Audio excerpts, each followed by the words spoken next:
Bismillahirrahmanirrahim. Assalamualaikum warahmatullahi wabarakatuh. Saya Nelia Aulia.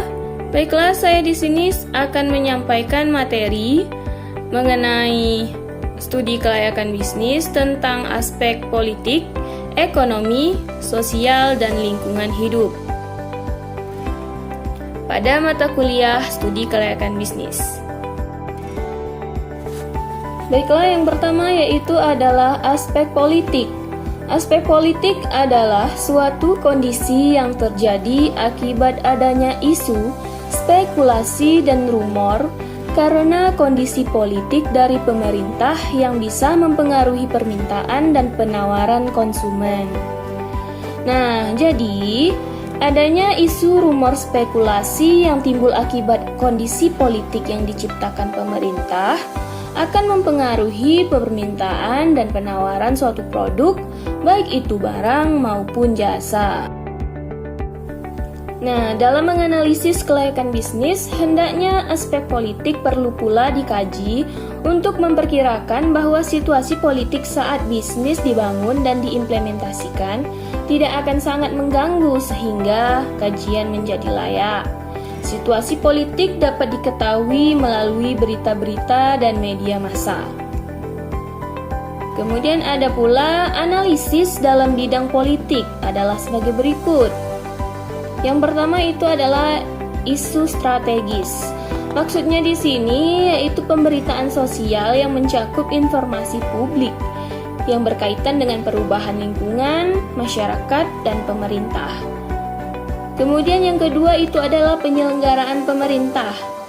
Artinya yaitu suatu rangkaian atau struktur kepemerintahan di dalam suatu wilayah tertentu. Kemudian yang terakhir yaitu kerjasama pemerintah. Artinya di sini suatu perjanjian pemerintah, suatu wilayah dengan pihak-pihak lainnya, agar pemerintah itu mau bekerja sama dengan perusahaan.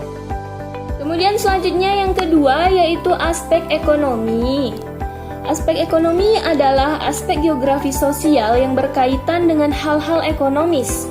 Aspek ekonomi itu sendiri membahas tentang bagaimana perusahaan berkembang yang tentunya impact-nya positif terhadap pendapatan yang diperoleh. Bukan hanya itu, sumber daya manusia atau SDM juga harus sesuai dengan keadaan tempat kita memulai sebuah usaha. Karena peningkatan ekonomi berpengaruh terhadap hal tersebut. Contohnya yaitu aspek ekonomi pengembangan usaha budidaya rumput laut di Indonesia, sumber daya laut merupakan salah satu sumber perekonomian yang sangat penting bagi Indonesia. Ya, itulah contohnya. Data makroekonomi banyak yang dapat dijadikan sebagai indikator ekonomi yang dapat diolah menjadi informasi penting dalam rangka studi kelayakan bisnis. Contohnya itu PDB, investasi, kurs valuta asing, kredit perbankan, anggaran pemerintah, penganggaran pembangunan, perdagangan luar negeri, dan neraca pembayaran. Selanjutnya yang pertama yaitu adalah sisi rencana pembangunan nasional.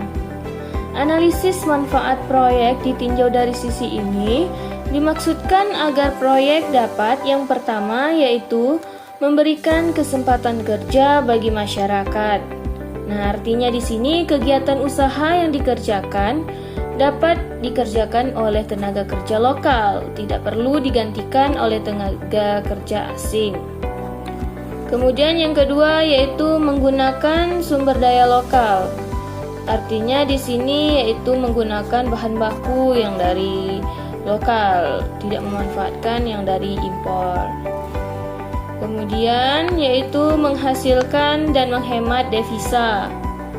Maksudnya yaitu dengan penggunaan bahan baku lokal, maka dapat mengurangi penggunaan bahan impor. Dengan kata lain, kita juga dapat menghemat devisa negara, apalagi jika kandungannya dapat terus-menerus dapat ditingkatkan sampai 100%. Dan jika produk yang dihasilkan sebagian atau bahkan seluruhnya untuk pasar ekspor, maka bisnis ini akan menghasilkan devisa. Kemudian selanjutnya yaitu menumbuhkan industri lain. Diharapkan tumbuh industri lain baik yang sejenis maupun industri pendukung lainnya seperti bahan baku, industri sebagai dampak positif adanya kegiatan ekonomi di daerah tersebut. Kemudian yang kelima, turut menyediakan kebutuhan konsumen dalam negeri sesuai dengan kemampuan. Artinya, sebagaimana dijelaskan pada poin yang ketiga tadi, menghasilkan dan menghemat devisa. Maka usaha sejenis perlu dikembangkan di dalam negeri agar kebutuhan dalam negeri terpenuhi dan juga agar tidak terjadinya monopoli. Kemudian yang terakhir yaitu menambah pendapatan nasional. Artinya yaitu dengan tumbuhnya bisnis di dalam negeri, seperti dengan diproduksinya produk dikonsumsi secara baik di dalam negeri, maka impor atas produk dan komponen inputnya berkurang dan bahkan ditiadakan sama sekali. Kemudian yang kedua yaitu sisi distribusi nilai tambah. Yang dimaksud di sini adalah agar proyek yang akan dibangun memiliki nilai tambah. Nilai tambah hendaknya dapat dihitung secara kuantitatif. Dalam perhitungan tersebut, agar lebih mudah dapat diasumsikan bahwa proyek berproduksi dengan kapasitas normal, setelah nilai tambah diketahui besarnya, nilai ini selanjutnya dapat didistribusikan dan perhitungannya harus jelas hendaknya. Jadi, dengan adanya nilai tambah berarti bisnis yang dijalankan perusahaan meningkatkan kesejahteraan berbagai pihak. Kemudian yang ketiga, sisi nilai investasi per tenaga kerja. Penilaian berikutnya adalah bahwa proyek mampu meningkatkan kesempatan kerja. Salah satu cara mengukur proyek padat modal atau padat karya adalah dengan berbagai investasi, modal tetap ditambah modal kerja, dengan jumlah tenaga kerja yang terlibat sehingga didapat nilai investasi per tenaga kerja. Baiklah, yang keempat yaitu hambatan di bidang ekonomi. Yang pertama ada kebijakan bisnis pemerintah. Hal ini berkaitan dengan izin usaha dan legalitas lainnya yang mendukung suatu bisnis. Kemudian ada pertumbuhan penduduk, berkaitan dengan pertumbuhan penduduk suatu daerah tertentu untuk mengetahui jumlah tenaga kerja yang tersedia. Kemudian pendapatan nasional dan pendapatan per kapita. Pendapatan nasional merupakan keseluruhan pendapatan yang dimiliki dan diperoleh dari suatu negara. Sedangkan pendapatan per kapita merupakan keseluruhan pendapatan yang dimiliki dan diperoleh dari suatu penduduk di dalam suatu daerah. Kemudian investasi dari pihak lain. Investasi dari pihak lain merupakan suatu tambahan modal yang didapatkan suatu kondisi ekonomi suatu wilayah di dalam menjalankan pembangunan ekonominya. Yang kelima yaitu pertumbuhan industri. Dengan adanya proses bisnis yang baru, diharapkan tumbuh industri lain baik yang sejenis atau industri pendukung lainnya. Kemudian kurs valuta asing. Kurs valuta asing ini merupakan nilai tukar tambah dari mata uang asing dengan mata uang yang digunakan pada suatu negara. Kemudian yaitu kredit perbankan. Kredit perbankan ini merupakan suatu nilai tambahan yang dihasilkan oleh suatu pinjaman suatu pihak kepada pihak yang lainnya. Kemudian anggaran pemerintah. Anggaran pemerintah ini merupakan suatu perencanaan keuangan yang di dalamnya menggunakan pembiayaan program kerja yang dilakukan suatu pemerintahan pada suatu wilayah tertentu. Kemudian penganggaran pembangunan.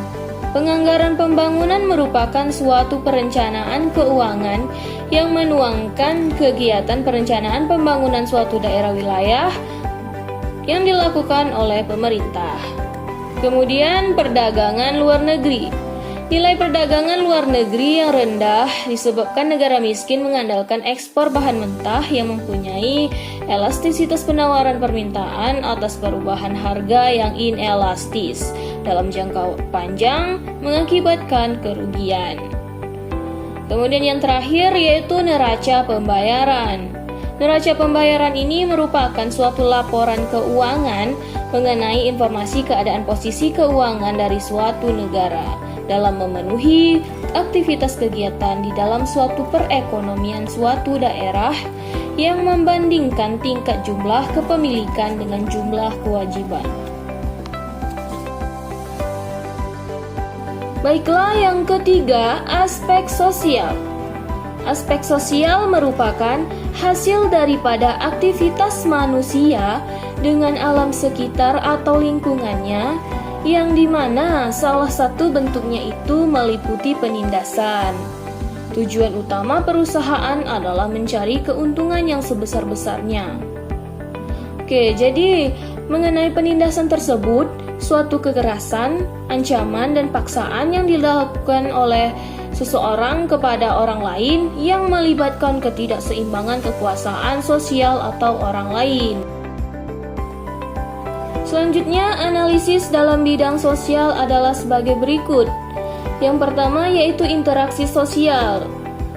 Interaksi sosial ini merupakan suatu hubungan antara masyarakat dengan perusahaan, di mana perusahaan atau organisasi sebagai lembaga sosial. Kemudian, perubahan keadaan sosial yang kompleks. Artinya yaitu kondisi struktur sosial yang terdiri dari masyarakat dan lingkungan sekitar di dalam suatu daerah tertentu. Kemudian yang ketiga, perubahan dalam masyarakat pluralistik. Masyarakat pluralistik ini merupakan sebuah kehidupan berbagai kelompok yang mempengaruhi lingkungan perusahaan dalam mendapatkan harapan-harapan sosial, ekonomi, dan politik. Masing-masing kelompok berusaha mengembangkan diri supaya fungsi sistem itu efektif. Berkaitan dengan yang di atas, hendaknya bisnis memiliki manfaat-manfaat sosial yang hendaknya diterima oleh masyarakat, seperti yang pertama yaitu membuka lapangan kerja baru. Maksudnya di sini, dibukakan proyek bisnis akan menggairahkan masyarakat sekitar untuk turut serta membuka lapangan kerja baru. Kemudian yang kedua, melaksanakan alih teknologi. Maksudnya yaitu dengan dilakukannya alih teknologi ini kepada pekerja dengan berbagai cara pelatihan yang terprogram dengan baik, maka diharapkan tidak meningkatkan skill pekerja, tetapi juga sikap mental sebagai tenaga kerja yang andal semakin kokoh. Kemudian meningkatkan mutu hidup. Sudah tentu, adanya proyek bisnis turut beserta mengurangi angka pengangguran. Kemudian yang terakhir, pengaruh positif. Proyek bisnis hendaknya dapat berpengaruh positif terhadap masyarakat sekitar, tidak hanya berdampak pada meningkatnya atau semakin baiknya kondisi lingkungan fisik seperti jalan, jembatan, dan telepon, tetapi juga lingkungan psikis mereka. Baiklah, yang terakhir, yang keempat, aspek lingkungan hidup. Aspek lingkungan hidup dikenal dengan istilah analisis mengenai dampak lingkungan hidup atau AMDAL. Secara khusus meliputi dampak lingkungan baik di dalam usaha maupun di luar usaha. Pengertian analisis dampak lingkungan hidup atau AMDAL menurut Undang-Undang Nomor 32 Tahun 2009 tentang perlindungan dan pengelolaan lingkungan hidup adalah kajian mengenai dampak penting suatu usaha dan atau kegiatan. Sebagaimana yang telah disebutkan dalam pasal 3 PP nomor 27 tahun 99 tentang AMDAL, usaha dan atau kegiatan yang kemungkinan dapat menimbulkan dampak besar dan penting terhadap lingkungan hidup. AMDAL merupakan salah satu syarat kelayakan usaha perlu dilakukan analisis. Hal ini mengingat penanaman investasi akan mengubah lingkungan hidup.